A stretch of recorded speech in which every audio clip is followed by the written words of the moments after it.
बिस्मिल्लाहिर्रहमानिर्रहीम। अस्सलाम वालेकुम नाज़रीन, आप यूट्यूब चैनल देख रहे हैं। मैं इमरान खान हूँ। इमरान खान साहब की मेडिकल रिपोर्ट के हवाले से अलग अलग तरह की बातें हो रही।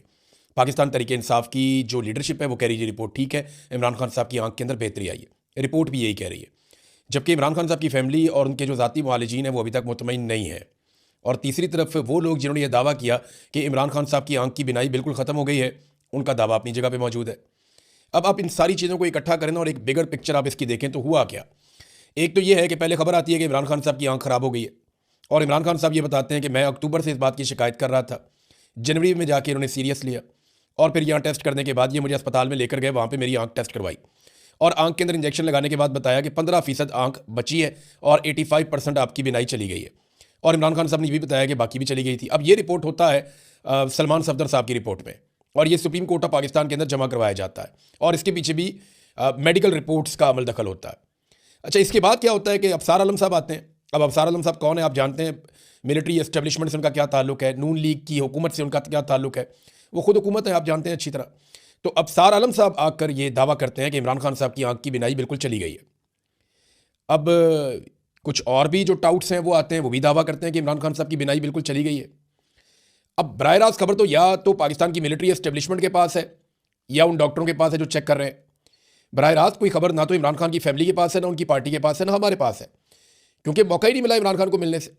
जो ज़राए के हवाले से खबर आती है वो हम आप तक पहुंचाते हैं, लेकिन उसमें भी वो खबर वहीं से जनरेट हो रही है जहां से पाकिस्तान की मिलिट्री एस्टेब्लिशमेंट चाह रही है।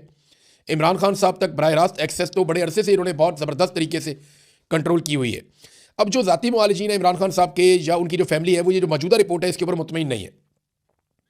इस रिपोर्ट में कुछ चीज़ों की कमी भी है। यानी मेरी एक एक्सपर्ट से बात हुई, वो यहाँ पे आई स्पेशलिस्ट हैं बरतानिया में, डॉक्टर कामरान आफ्ताब अहमद FRCS भी हैं, और ये रेटिना स्पेशलिस्ट हैं जो बीमारी इमरान खान साहब को है।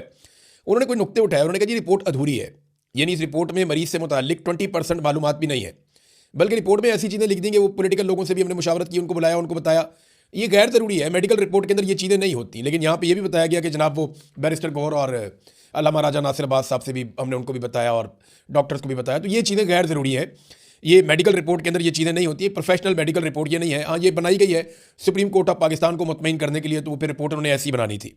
बहरहाल जो डॉक्टर से मेरी बात हुई, उन्होंने 2-3 चीज़ें बताई। उन्होंने कहा एक तो ये रिपोर्ट ही मुकम्मल नहीं है, इसमें जो आई प्रेशर है उसका जिक्र ही नहीं है। जो ड्रॉप्स डाले जा रहे हैं वो आई प्रेशर को हैंडल करने के लिए, कंट्रोल करने के लिए डाले जाते हैं, लेकिन इस पूरी रिपोर्ट में कहीं पे आई प्रेशर का जो एक उनकी आंख के अंदर जो एक प्रेशर जनरेट हो जाता है उसका दबाव का कहीं पे कोई जिक्र नहीं है। ये 10 से 20 तक मैक्सिमम होना चाहिए, इससे ऊपर नहीं जाना चाहिए, तो इसके बारे में कोई तस्करा नहीं है। दूसरा, उन्होंने कहा कि जितनी नज़र एकदम ठीक हो गई है ये पॉसिबल नहीं है। वो कहते हैं जी मैंने अपने पूरे करियर में ऐसा कोई केस नहीं देखा। वो ये कहते हैं कि अगर पहले 85% आंख ख़राब होने का दावा किया गया और बाद में ये दावा किया गया कि 70-80%, कुछ लोग 95% कह रहे हैं कि आंख ठीक हो गई है, तो ये दोनों दावे आपस में मैच ही नहीं करते। ये ह्यूमनली और साइंटिफिकली वो कह रहे हैं जी पॉसिबल नहीं है। मामला या तो पहले वाली रिपोर्ट इनकी झूठी है और गलत है, या ये वाली जो रिपोर्ट अब आई है ये झूठी है या गलत है। ये बात जो है वो डॉक्टर्स का कहना है। इमरान खान साहब की फैमिली और उनके जो ज़ाती मुआलिजीन है वो तो मुतमईन नहीं है। सलमान अकरम राजा साहब ये कहते हैं कि डॉक्टर कुरैशी जो गए थे वो हमारी रिकमेंडेशन के ऊपर गए थे, पाकिस्तान तहरीक इंसाफ की, और डॉक्टर कुरैशी भी यही क्लेम कर रहे हैं कि अब इमरान खान साहब की आंख के अंदर बेहतरी आई है और मजीद बेहतरी भी आ सकती है। तो ये तो बड़ी अच्छी बात है। देखें, अगर इमरान खान साहब की आंखें ठीक हो रही हैं और उनकी आंख के अंदर जो बिनाई का मसला है वो सॉल्व हो रहा है, तो इससे ज़्यादा बेहतर बात कोई हो नहीं सकती। मैंने लोगों को बड़ा इस्तराब में देखा, बेशुमार लोगों ने मैसेजेस किए, नौजवान मैसेजेस करके कह रहे थे कि हम अपनी आंख देना चाहते हैं इमरान खान साहब को, डोनेट करना चाहते हैं। हालांकि इसमें डोनेशन नहीं हो सकती इस बीमारी में, लेकिन नौजवान ये कह रहे थे। बेशुमार ख़वातीन और हज़रात के मैसेजेस आ रहे थे, वो दुआएं कर रहे थे, खाना काबा में लोग दुआएं कर रहे थे, लोग मस्जिद नबवी में दुआएं कर रहे थे, लोग अपने घरों में दुआएं कर रहे थे। लोगों ने बहुत दुआ की है इमरान खान साहब की आंख के लिए। अल्लाह रब्बुल इज़्ज़त दुआओं का सुनने वाला है। लेकिन जो डॉक्टर मेरी बात हुई जिनसे, वो कहते हैं जी ऐसे नहीं है। अफसार आलम साहब ने देखें, वो एक तरफ वो ये कह रहे थे कि आंख खत्म हो गई है, और भी बहुत सारे लोग ये इस तरह की बातें कर रहे थे, बहुत वसूख से ये बात कर रहे थे। अब सवाल ये पैदा होता है कि ये जो लोग ये बातें कर रहे थे, क्या ये अफरा तफरी फैलाना चाहते थे? तो फिर तो अफसार आलम साहब पे मुकदमा दर्ज होना चाहिए कि जनाब आपने बिनाई खत्म कर दी, हालांकि ऐसी कोई सच्ची खबर मौजूद नहीं थी। ये उन्होंने कहा ना, और उन्होंने कहा कि बड़े बावसूख जराए से मैं कह रहा हूँ। अब नवाज शरीफ के ये आदमी है, खास आदमी है, और एस्टेब्लिशमेंट इनका जो ताल्लुक है वो सारी दुनिया अच्छी तरह जानती है। इमरान खान साहब की फैमिली आज के दिन में एक मौक़िफ़ देगी और वो पॉइंट ऑफ व्यू अपना सामने रखेगी कि इमरान खान साहब की आंख की सेहत के बारे में उनका क्या कहना है और उनका मुतालबा क्या है। अभी तक जो पार्टी मुतालबा कर रही है, बाकी लोग कर रहे हैं कि फैमिली की मौजूदगी में जो ज़ाती मुआलिजीन है उनकी मौजूदगी में कोई टेस्ट किए जाएँ और इमरान खान साहब के हवाले से उनको आज़ादाना टेस्ट करने दिए जाएँ, ताकि कन्फर्मेशन हो जाए कि इमरान खान साहब की सेहत कैसी है। बहरहाल अब क्योंकि पूरा निज़ाम हुकूमत कंट्रोल कर रही है, तो हुकूमत ही जानती है। लेकिन एक बात तो कंफर्म हो गई है कि इमरान खान साहब की आंख खराब ज़रूर हुई थी, और ये बात भी कंफर्म हो गई है कि ये जो आंख खराब हुई है ये हुकूमत और पाकिस्तान की मिलिट्री एस्टेब्लिशमेंट की मिली भगत से खराब हुई है। अब ये इन्होंने जानबूझकर बदनीयती से खराब की है या इनकी नाअहली है, ये समझ नहीं पाए। ये चीज़ें तो इंक्वायरी हो तो पता चलेगा, लेकिन इंक्वायरी पाकिस्तान में अब कौन करेगा? यानी आसिम मुनीर साहब इमरान खान साहब को कंट्रोल करते हैं, तो उनकी इंक्वायरी कौन करेगा या कौन चेक करेगा? मिलिट्री एस्टेब्लिशमेंट का आपको पता है पाकिस्तान में तोती बोलता है, ताकत उनके पास है। आज तो ये किसी को जवाबदेह है ही नहीं। दूसरी तरफ जो पाकिस्तान तहरीक इंसाफ का एहतजाज चल रहा है, वहाँ पे कुछ तादाद लोगों की बड़ी है स्वाबी में। कुछ और जगहों पे लोग एहतजाज करते हैं फिर चले जाते हैं, सड़क बंद करते हैं फिर खोल देते हैं। तो मुख्तलिफ जगह पे अलग अलग तरह का एहतजाज चल रहा है। पार्लियामेंट के बाहर से जो बंदे गिरफ्तार किए गए थे पाकिस्तान तहरीक इंसाफ के, उनमें 2 MNAs और 4 MPs के ऊपर मुकदमा दर्ज किया गया है। और जो मुकदमात उन पर दर्ज किए गए हैं, ज़रा उनकी नौयत आप चेक करें। जो MNAs हैं और MPs हैं, उनके पास से इक़दाम कत्ल के, दहशतगर्दी के और पुलिस एहलकारों पर फायरिंग के, यानी रेड जोन में फायरिंग हो गई, किसी को पता ही नहीं चला। हंगामा आराई, पुलिस एहलकारों पर फायरिंग, असला छीन लिया, संगीन नताइज की धमकियां, इक़दाम कत्ल, दहशतगर्दी। ओ भाई, ये कौन से वाक़यात हो गए इस्लामाबाद में जिसका किसी को पता ही नहीं चला? रेड जोन के अंदर फायरिंग हो जाती है और किसी को पता ही नहीं चलता। ऐसे बेवकूफ़ हैं, मुकदमा बनाते हुए भी नहीं सोचते, वो बनी बनाई तहरीरें पड़ी हैं, पकड़ के बंदों के नाम डाल देते हैं। अब उसके अंदर जो MNA शफकत ऐवान है, पता चला जी वो भी इसके अंदर है, MNA उमर असलम वो भी इसके अंदर है, और कुछ MPs हैं जिनमें रिफत शाह, सरफराज डोगर, मलक असद और तैयब राशिद, ये 6 लोग गिरफ्तार हुए पाकिस्तान तहरीक इंसाफ के। इनके ऊपर जनाब मुकदमात डाल दिए गए हैं। अब नाज़रीन, पाकिस्तान तहरीक इंसाफ की ना एक बड़ी अजीब सिचुएशन बन गई है। एक तो देखिए, वो एहतजाज कर रहे हैं, वो एहतजाज जिस तरह का कर रहे हैं वो एहतजाज में गिना ही नहीं जाता। यानी पार्लियामेंट हाउस के अंदर जाकर बैठे हुए हैं वहाँ पे और कह रहे हैं जी हमारा धरना। अब इस तरह का धरना तो हमने पाकिस्तान की सियासी हिस्ट्री में नहीं देखा। इधर खैबर पख्तूनख्वा हाउस के बाहर जो धरना था वो पहले ख़त्म हो जाता है फिर दोबारा शुरू हो जाता है, वो भी समझ से बाहर है कि वहाँ क्या चल रहा है। पार्लियामेंट लॉजिक वालों की कोई खबर आ ही नहीं रही, पता ही नहीं चल रहा। फिर यहाँ पार्लियामेंट से निकल के जाते हैं 2 लोग, जाके डॉक्टरों से मिलकर ब्रीफिंग लेके वापस भी आ जाते हैं और उनको रोटी नहीं मिलती। ये अजीबोगरीब किस्म की चीज़ें हैं जिनसे शकूक व शुबहात पैदा होते हैं। देखिए, हुकूमत जिसको चाहती है वो कहती है आओ जी आपको मिलवाते हैं। अब वो यही समझे होंगे इमरान खान से मिलवा रहे हैं, वो लेकर चले गए, डॉक्टरों से मिलवा के उनको वापस ले आए। अब पाकिस्तान तहरीक इंसाफ ना इस सिचुएशन में फंस गई है। खैबर पख्तूनख्वा में लोग एहतजाज कर रहे हैं, पंजाब में भी निकल रहे हैं, तो लोग खुद निकल रहे हैं, लीडरलेस निकल रहे हैं। और लीडरशिप जो है वो बाकायदा लोगों को कॉल करके ऐसा सच बुला नहीं रही कि तुम लोग आओ यहाँ पहुँचो, या लोग खुद लेकर नहीं आ रहे।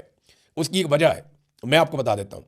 अगर इन्होंने 1 लाख 1.5 लाख 2 लाख बंदा इकट्ठा कर दिया ना सवाबी में, तो वो लोग ये कहेंगे कि चलो इस्लामाबाद, फिर वो क्राउड कंट्रोल नहीं होगा। और अभी कोई ऐसा लीडर भी नहीं है जो उस क्राउड को कंट्रोल करे।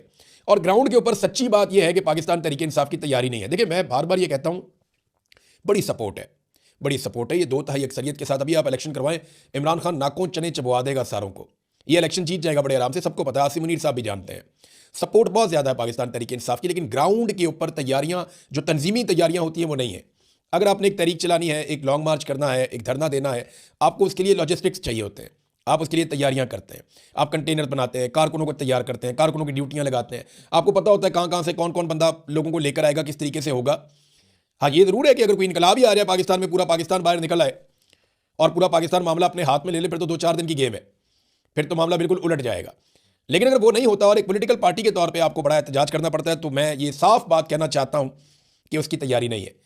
अगर गुज़िश्ता चंद महीनों में ये रैलियां की गई हैं, जलसे जुलूस किए गए हैं, इनकी जगह पे अगर ग्राउंड पे प्रॉपर तैयारी की जाती, जिसको इमरान खान साहब ने कहा था स्ट्रीट मूवमेंट, अगर उसकी तंजीमी सतह के ऊपर तैयारी की जाती, नौजवानों को पता होता, उन सबके पास उनकी ड्यूटीज होती हैं और वो सारे जुड़े होते हैं आपस में राब्ते में, तो ये ज़्यादा बेहतर बारगेनिंग पोजीशन में होते। लेकिन ग्राउंड पे तैयारी नहीं है। मकबूलियत बहुत है, मकबूलियत बहुत है, आवाम के अंदर पजीराई बहुत है, आवाम जो है वो लायामल भी मांगती है। लेकिन देखिए, आप एक हजूम को लेकर नहीं चल सकते, आपने बाकायदा ऑर्गेनाइज तरीके से जाना होता है, उसकी तैयारी नहीं है। और अगर इनकलाब आ जाए तो अलग बात है, वो हमने पंजाब में तो देखा नहीं अभी तक, ना सिंध में देखा, ना बलूचिस्तान में देखा। लोगों को निकलना चाहिए अपने हक के लिए, और एक दिन लोग निकलेंगे, मैं ये जानता हूँ, लेकिन फिलहाल ऐसा कुछ दिखाई नहीं दे रहा। मेरे ख्याल में पाकिस्तान तहरीक इंसाफ को या सुहेल अफरीदी को, उनके बाकी लोगों को किसी भी ट्रैप में आने की बजाय अपनी स्ट्रीट मूवमेंट की तैयारी को तेज़ करना चाहिए। अभी तो ये मुतालबा है। और देखें, एक और पंगा पड़ गया, फैमिली और पार्टी, ये ऐसा लगता है बज़ाहिर आमने सामने आ गए। और ये जो पार्लियामेंट के अंदर इनकी सारा दिन बहस होती रही है, मस्जिद के अंदर बैठ के इन्होंने मीटिंग की है, वो यही की है ना कि जनाब पार्टी को कंट्रोल कौन करेगा, फैसले कौन करेगा। तो देखें, सादी बात है, जो सियासी फैसले वो सियासतदानों ने करने हैं, वो इमरान खान की फैमिली तो नहीं कर सकती। वो तो बहुत ही गैर सियासी किस्म के लोग हैं, उनको तो इतना आइडिया भी नहीं है। तो ये फैसले तो सियासतदानों ने करने हैं, जो तजर्बाकार सियासतदान हैं। महमूद अचकज़ई साहब हैं, अल्लामा राजा नासिर अब्बास साहब हैं, असद कैसर साहब हैं, बाकी लोग हैं, इन्होंने ये, बैरिस्टर गौहर हैं, सलमान अकरम राजा, इन लोगों ने ये फैसले करने हैं कि किस तरफ जाना है, एहतजाज कैसे होगा। और सियासी फैसले क्या होंगे। लेकिन क्योंकि ये सिचुएशन बड़ी अजीब है, यहाँ पे इमरान खान साहब की ज़िंदगी का मामला आ जाता है, उनकी बिनाई का मामला आ जाता है, तो फैमिली बहुत रेलिवेंट हो जाती है और वो ओवरकम कर जाती है सारी सिचुएशन को। सारी सिचुएशन में वो बहुत आगे निकल जाते हैं। वजह यह है कि उनकी वाबस्तगी है ना बराह रास्त। कानूनी नुक्ता नज़र से भी जब इलाज के बारे में बात की जाएगी तो फैमिली की बात की जाएगी, फैमिली को बुलाएं। कानून में भी फैमिली पहले है, तो यहाँ पे फैमिली की रेलिवेंसी बहुत ज़्यादा बढ़ गई और उसकी वजह से बहुत सारी चीज़ें जो हैं वो कंफ्यूज भी हुई, बहुत सारे प्रॉब्लम भी क्रिएट हुए। क्योंकि देखिए फैमिली तो जब बात करेगी वो यही बात करेगी हमारे भाई को निकालो जेल में से और उसका इलाज होना चाहिए, हमें हमारे भाई से मिलवाया जाए। उनकी डिमांड्स तो यही रहेंगी। अब जो पॉलिटिकल लोग हैं उनकी तरह पॉलिटिकल डिमांड होती हैं। अब देखना यह है कि इसको ये कैसे मैनेज करते हैं। अभी जो होना था वो तो चीज़ें हो गई हैं। आज इमरान खान साहब की फैमिली स्टेटमेंट देगी, देखते हैं उनका स्टेटमेंट क्या आता है। इमरान खान साहब की उनके बेटों से सिर्फ बातचीत करवाई गई है और देखिए ना, बेटों से जब बातचीत की तो नईम हैदर पंजूता साहब हो या बाकी लोगों ने बताया कि इमरान खान ने अपने बेटों को बताया कि उनकी आंख मुतासर हुई है। ये बात तो कंफर्म है। अब जिन लोगों की वजह से आंख मुतासर हुई है उनसे तो सवाल होता रहेगा, इसका जवाब तो हमेशा मांगा जाता रहेगा, क्योंकि एक लीडर के साथ इस किस्म की हरकत हुई है। मैंने वीडियो देखी है शफीउल्लाह जान की, जैसे पुलिस उसको घसीट के मारती हुई लेकर जा रही है। यानी किसी वजीर इत्तलात को क्या ऐसे पुलिस घसीट के मारते हुए लेकर जा सकती है? सिंध का, पंजाब का, फेडरल का, फेडरेशन का, कोई भी, बलूचिस्तान का कोई भी वजीर इत्तलात आप पकड़ें और पुलिस वाले ऐसे मारते हुए घसीटते हुए इसको ले जाएं, ये मनाजिर पाकिस्तान का मीडिया ववेला डाल देगा, पाकिस्तान का मीडिया शोर मचा देगा, पाकिस्तान के अंदर रोला पड़ जाएगा और पूरी दुनिया में रोला पड़ जाएगा। लेकिन शफीउल्लाह जान है, क्योंकि पाकिस्तान तरीके इंसाफ से इमरान खान से उनका ताल्लुक है और इस वक्त पाकिस्तान की मिलिट्री एस्टेब्लिशमेंट इमरान खान साहब पे बहुत गुस्से में है, तो किसी को कोई फ़र्क ही नहीं पड़ता जो बाहर दिखाई दे रहा है। नाज़रीन, अली अमीन गंडापुर साहब ने कुछ स्टेटमेंट्स दिए हैं।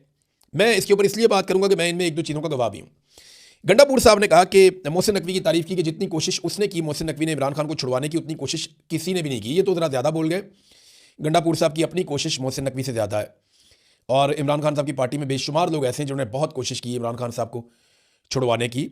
मोहसिन नकवी की कोशिश, यानी वो एग्जैक्ट जगह पे, वो एक्चुअली कहना ये चाह रहे हैं कि जिस जगह मोहसिन नकवी ने बात की वहाँ कोई नहीं कर सका। गंडापुर साहब शायद ये कहना चाह रहे हैं। देखिए, एक तो जहन में रखें कि पंजाब की जो निगरान हुकूमत थी वो मोहसिन नकवी के पास थी और मोहसिन नकवी आसिम मुनीर साहब के सके हैं, बहुत प्यारा ताल्लुक।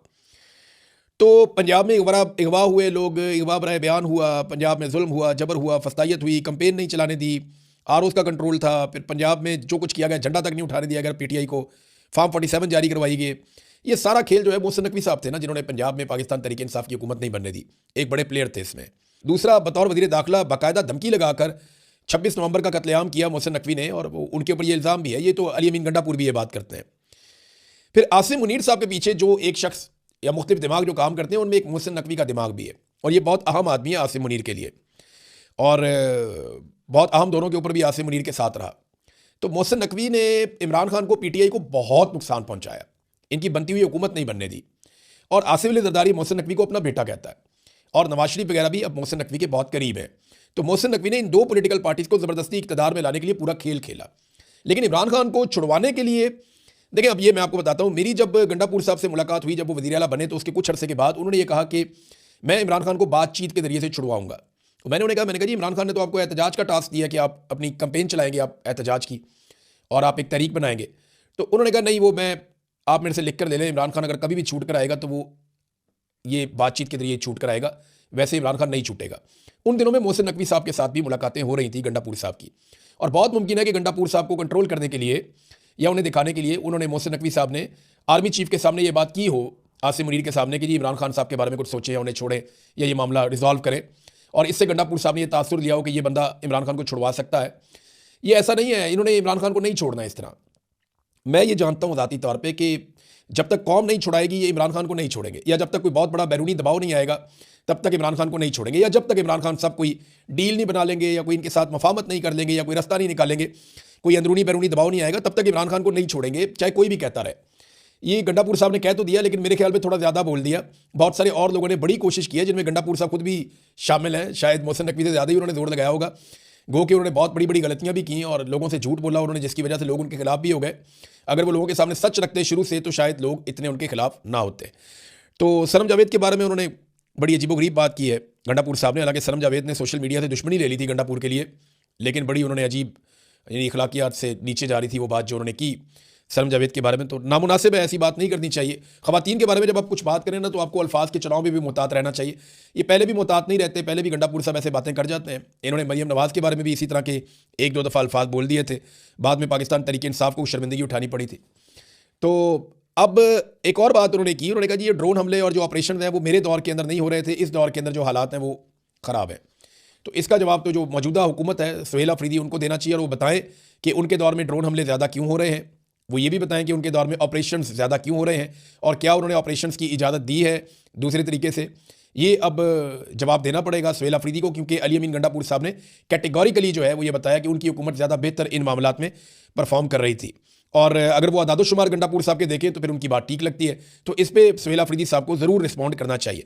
शेर अफजल मरवत साहब आए, वो आकर मिले, वहाँ पे सुहेल अफरीदी साहब को भी मिले, बाकी लोगों को मिले, लेकिन सुहेल अफरीदी फिर उठ के निकल गए वहाँ से।